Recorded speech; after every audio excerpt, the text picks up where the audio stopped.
వల్లబుల్ని ఓదార్పుల కోసం వెళ్తున్నాడని చెప్తున్నారా? ఏదన్నా చెప్తే అర్థం పర్థం ఏమన్నా న్యాయం నిజాయితీ ఏమైనా ఉండాలి. నాయకుడు అంటే ఇవాళ రోజున కూటమిలో కలిసి పనిచేస్తున్న ముగ్గురు, లోకేష్ గారు కానీ, చంద్రబాబు నాయుడు గారు కానీ, పవన్ కళ్యాణ్ గారు, వీళ్ళ విజనరీ ప్రకారంగానే రాష్ట్రం అభివృద్ధి బాటలో ఉంది. రేపు రానున్న యువతరం కోసమే రేపు పొద్దున్న ఖచ్చితంగా మంచి పెద్ద పేట వస్తుంది, బాగుంటుందని చెప్పి చెప్తున్నాం. రైట్, మరి కాసేపట్లో వస్తారు సార్ మీ దగ్గరికి. మనతోటి మోహన్ రెడ్డి గారు జాయిన్ అయ్యారు. మోహన్ రెడ్డి గారు నమస్తే సార్. నమస్తే అండి, వినిపిస్తుందా? ఎస్, మోహన్ రెడ్డి గారు స్పష్టంగా వినబడుతుంది. ఎలా చూడాలంటారు? ఒక రకంగా రాష్ట్ర ప్రభుత్వం ముందడుగు వేసింది అనుకోవచ్చా? రానున్న రోజుల్లో ఏపీకి న్యాయం జరుగుద్ది, అదేవిధంగా అభివృద్ధి పదంలో దూసుకెళ్తుందని భావిస్తారా మీరు గూగుల్ రావడం ద్వారా?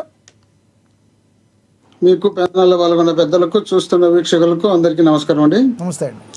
ఇప్పుడు చేస్తే మంచిదే, ఎవరైనా మాట్లాడే విధానం బాగుంటే మంచిదే, ఎవరైనా చేసే పనులు బాగుంటే మంచిదే. కానీ వీళ్ళకు మాట్లాడినే చేతగాక ఎవరు ఏం పీకారు, దుర్మార్గులు, దుష్టులు, దరిద్రులు, ఏం కూతలు ఎన్ని ఏమన్నా ఆ మనుషులు మాట్లాడొచ్చిన మాటలేనా ఇవన్నీ? అసలు వైసీపీ ఇంతవరకు ఎవరు డిస్కషన్ చేయలే వాళ్ళ గురించి. ఈ వెధవలు పెద్ద పొడిచి ఉద్ధరిస్తుంటారని మేము అని ఎవడు దుష్టులంట, దుర్మార్గులంట, దరిద్రులంట, వీళ్ళు దేశాన్ని ఉద్ధరించినంట, ప్రపంచానికి వీళ్ళే అధిపతులంట, ఇంతకు మించిన మొగోళ్ళే లేరంట.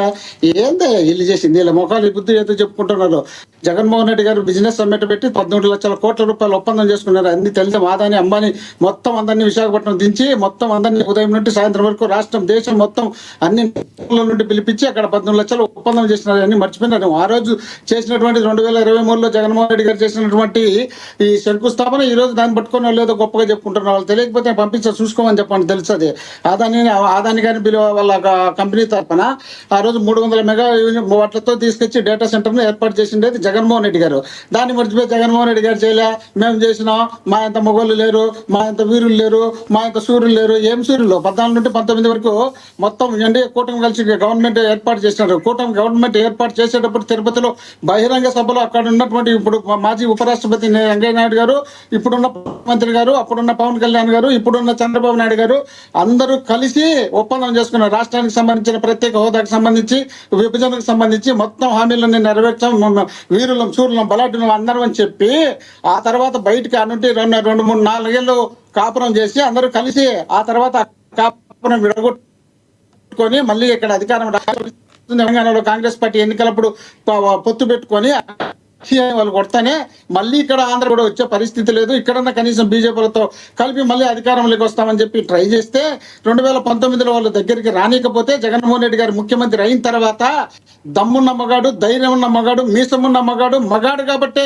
విశాఖపట్నంలో నరేంద్ర మోడీ గారి సమక్షంలోనే అయ్యా మోడీ గారు, మీకు మాకు ఎలాంటి సంబంధం లేదు, రాజకీయ సంబంధం తప్ప ఎలాంటి సంబంధం లేదు, నేను కేవలం మా ఆంధ్రప్రదేశ్ ప్రజల కోసం మాత్రమే మీతో కలిసి పనిచేస్తున్నా, మీరు ఆంధ్రప్రదేశ్లో మేము ముఖ్యమంత్రి, మీరు దేశంలో ప్రధానమంత్రి, మా రాష్ట్రం బాగుండాలంటే మీతో బాగుండాలనే ఉద్దేశంలో భాగంగానే మాకు ఎలాంటి లాలుచీలు లేవు అని చెప్పినటువంటి మగాడు జగన్మోహన్ రెడ్డి. ప్రెస్ మీట్ పెట్టాలంటే ప్రెస్ మీట్ వచ్చాడు, ఒకటి ప్రెస్ మీట్ పెట్టి ఉత్తపత్తాలని చెప్పి వెళ్ళిపోతే 10 ఛానళ్ళు ఉంటాయి, తెల్లవారినాలంటే పొద్దుకు నాకు ఆ ఛానల్ అని కొట్టుకుంటుంటే ఇక దేశం అంతా మనమే చేసినామని జగన్మోహన్ రెడ్డి గారు చేసినట్టు కలర్లు కొట్టి మేమే చేసినాం, మేమే ఓపెన్ చేసినాం, మా అంత మొగోళ్ళు లేరు. ఆ రోజే 40,000 ఉద్యోగాల అవకాశాలు కల్పించినాడు జగన్మోహన్ రెడ్డి గారు ఇది 300 మెగా యూనిట్ల ద్వారా. అలాంటిది వదిలిపెట్టేసి ఈ రోజు మేమేదో కనకారం చేసినాం అన్నట్టు మీరు చెప్పుకోవడానికి, ఆ రోజే జగన్మోహన్ రెడ్డి గారు ఈ రాష్ట్రంలో కానీ బ్రహ్మాండమైనటువంటి సదుపాయాలు కావాలి, ఆ సదుపాయాలు విశాఖపట్నంలో ఉన్నాయి, అలాంటి విశాఖపట్నంలోనే పెద్ద పెద్ద కంపెనీలు వస్తాయి, అందుకే అక్కడ విశాఖపట్నం రాజధానిగా ఉంటే ఆ ప్రాంతానికి మరింత డెవలప్ అవుతుంది.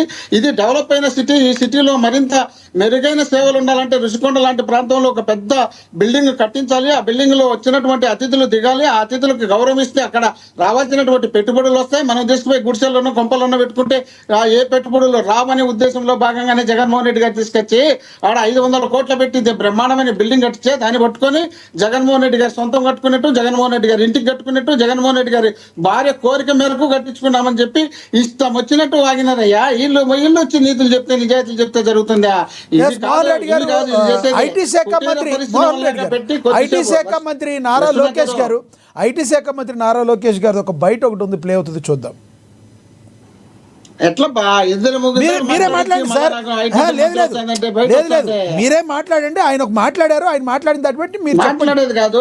Yes, ఆయన బయట 1 minute ఉంది, మీరే మాట్లాడండి సార్. సమయం మీకే ఇస్తాను. ఒకసారి ఆయన ఏం మాట్లాడారు విందామంటున్నా ప్లీజ్. బయట ప్లే అవుతుంది లోకేష్ గారు. ఆ రోజు ఐటీ మంత్రిని ఎట్లా ట్రోల్ చేశారో మనందరం చూసాం. 2019 నుంచి 24 మధ్యన ఒక ఐటీ మంత్రిని ఎట్లా ట్రోల్ చేశారో ప్రజలందరూ కూడా చూశారు. ఒక ప్రశ్న అడిగితే దానికి కోడి గుడ్డు గుడ్డు కోడి అన్నాడు. ఇప్పుడు ఆయనకి ఏ అర్హత ఉందండి? ఆయనకి అసలు డేటా సెంటర్ అంటే ఏంటో తెలుసా? విచిత్రం ఏంటంటే ఒక ఐటీ సంస్థ ఆయన అడిగింది, సార్ మాకు ఇప్పుడు కొంచెం దూరం ఉన్నాం, పబ్లిక్ ట్రాన్స్పోర్టేషన్ లేదు, పబ్లిక్ ట్రాన్స్పోర్టేషన్ ఏంటి అంటే బస్సులు వేయండి అని